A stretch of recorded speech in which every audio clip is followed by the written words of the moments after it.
I didn't start dating until my 30s, and I want to tell you about some things I've learned about real recently. Let's get into it. Hi, my name is Laura. I'm a 34-year-old late bloomer. Did not start dating till the age of 32. And someone asked me recently that they had been challenged by their partner to take charge in like a kissing situation, and she wanted to know how she could make her man feel good without touching his eggplant in that situation.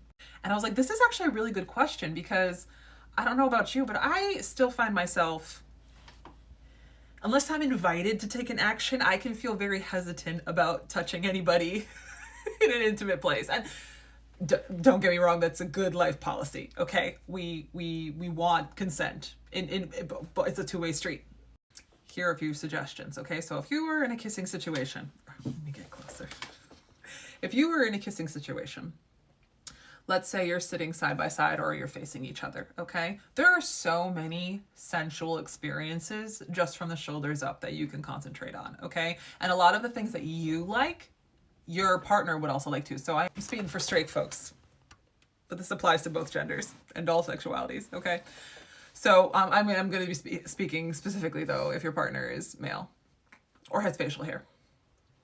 So while you're kissing, okay, think about all the areas of your face. So touching your partner's cheek, sinking your fingers at the base of their neck, into their hairline, and like grabbing. That feels great regardless of how much hair you have. And if they have really short hair, even just like running your fingers through it still feels incredible, okay?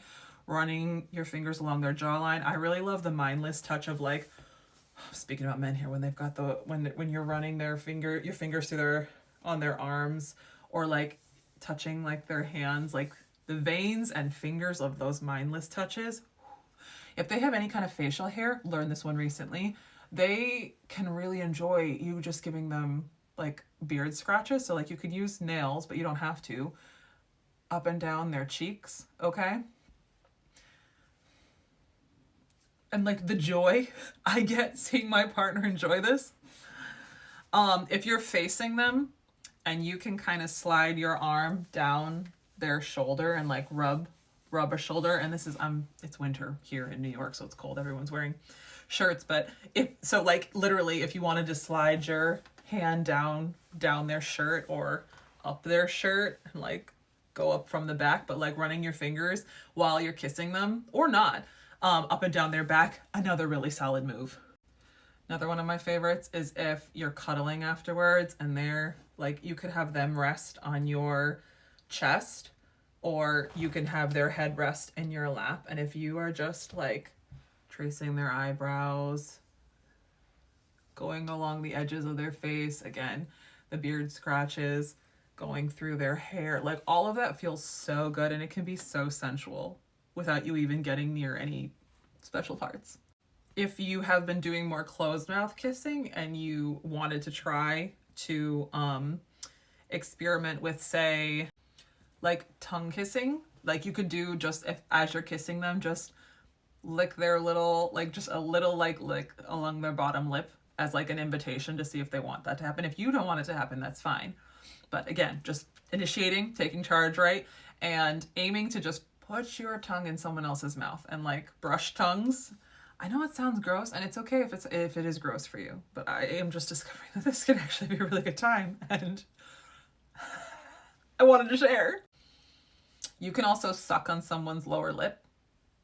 You can put trail kisses down their cheeks. You can nibble on someone's earlobe. This is obviously a little bit more fun if you don't have earrings to deal with. Earrings can be a situation. But you can nibble their earlobe. Like this area of skin you can kiss.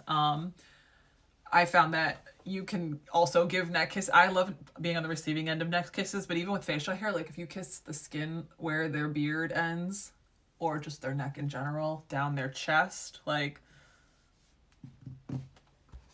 one of my favorite ways too is, we're talking about sitting next to someone or sitting in front of them, but you can also straddle your partner, okay? So hop aboard, your thighs are on either side of your thigh, and while you're doing whatever you're doing, you could be holding their face with both of your hands, you could be doing all of that, but just move your hips a little bit. You can go in a circle, you can go back and forth, and just doing whatever you're doing while you have that movement on.